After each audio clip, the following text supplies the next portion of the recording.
Welcome to Mayura creations friends. நான் ஃபேன்சியாக பூச்செடி வளர்க்கணும், அதே சமயத்தில் பார்க்க அழகாகவும் இருக்கணும், பராமரிப்பே பண்ணக்கூடாது. இந்த மாதிரியெல்லாம் நிறைய கண்டிஷன் நம்ம வச்சுருப்போம். வீட்டுக்கு வெளியே வைக்கணும், ஆடு மாடு சாப்பிடக்கூடாது, பார்க்கவும் ரொம்ப அழகாக இருக்கணும். இந்த மாதிரியெல்லாம் செடி என்ன இருக்குது அப்படின்னு பார்த்தீங்கன்னா, அலமாண்டா. இது தாங்க அலமாண்டா. செம்ம க்யூட்டாக இருக்குது பாருங்கள், சூப்பராக இருக்குல்ல. இது வந்து நீங்கள் ரொம்ப ஃபேன்சியாக இருக்கும் பார்க்குறக்கு.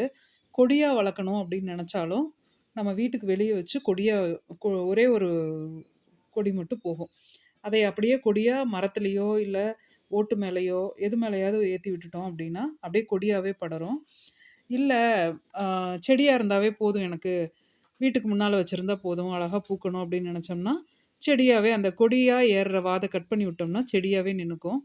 அவ்வளோ ஒரு சூப்பரான ஒரு பிளான்ட்டு. இது வந்து பூ வாசனை கிடையாது, ஆனால் பார்க்குறக்கு ரொம்ப அழகாக இருக்கும், ரொம்ப ஃபேன்சியாக இருக்கும்.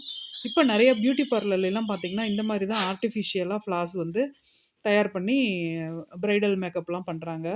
நாம் வீட்லேயே இந்த பூ இருந்தது அப்படின்னா அப்பப்போ சும்மா ஒரு 2-3 பூ வச்சுட்டு போனாவே போதுங்க, ரொம்ப அழகாக இருக்கும் பார்க்குறதுக்கு. நம்ம தலைக்கு கூட இதை வச்சுக்கலாம், வைக்கக்கூடாதுன்னெலாம் இல்லை, சாமிக்கும் வைக்கலாம். ஆனால் பெருசாக வாசனை எதுவும் இல்லை. அதனால் வந்து நம்ம நம்ம க்ரியேட்டிவிட்டி தான், நம்ம எதுக்கு வேணாலும் யூஸ் பண்ணிக்கலாம்.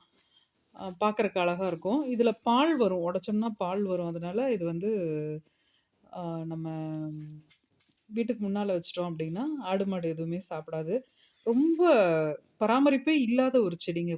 இது வரைக்கும் நான் பூச்சி தாக்குதல்லாம் பார்த்ததே இல்லை. அதில் உரமும் அதே மாதிரி கொடுத்ததே இல்லை. நம்ம தொட்டியில் வச்சு வளர்க்குறோம் அப்படின்னா ஏதாவது அப்பப்போ உரம் கொடுக்கலாம். இது தரையில் வச்சு விட்டுட்டோம் அப்படின்னா அது பாட்டுக்கு வந்துகிட்டே இருக்கும், அது பாட்டுக்கு பூத்துட்டே இருக்கும். எல்லா கிளைமேட்டுக்கும் செட் ஆகி வரும். எவ்வளோ ஹாட் சம்மராக இருந்தாலும் வரும், எவ்வளோ கூலாக இருந்தாலும் வரும், எவ்வளோ மழையாக இருந்தாலும் வரும். இது எல்லாத்துக்கும் ஆல் இன் ஆல் பிளான்ட் அப்படின்னு சொல்லி நம்ம சொல்லலாம். அவ்வளோ அருமையான ஒரு பிளான்ட்டு. எவ்வளோ அட்ராக்டிவாக இருக்குது பாருங்கள் இந்த அலமாண்டா. நீங்கள் தேவைப்படுறவங்க, எனக்கு பராமரிக்கிறதுக்கு டைமே இல்லைங்க அப்படிங்கிறவங்க இதை நீங்கள் வாங்கி வச்சுக்கலாம். பால்கனிலேயோ எங்கே வேணாலும் வைக்கலாம். நான் அனுப்பும்போது இது வந்து ஒரு பெரிய பிளான்ட், பெரிய தொட்டியில் இருக்குது. இவ்வளோ பூவோடு உங்களுக்கு வராது. நான் அனுப்பி ஒரு 3 மாதம் கழித்து தான் இது பூக்கிறக்கே ஆரம்பிக்கும். ரொம்ப ஒரு வித்தியாசமான செடி அப்படின்னா இந்த அலமாண்டா சொல்லலாம். தேவைப்படுறவங்க வாட்ஸ்அப்பில் ஆர்டர் பண்ணிக்கலாம், அல்லது வெப்சைட்லேயும் ஆர்டர் பண்ணிக்கலாம். இது போல் பயனுள்ள தகவல்களுக்கு நம்ம சேனலை சப்ஸ்கிரைப் பண்ணுங்கள், லைக் பண்ணுங்கள், ஷேர் பண்ணுங்கள். தேங்க்யூ.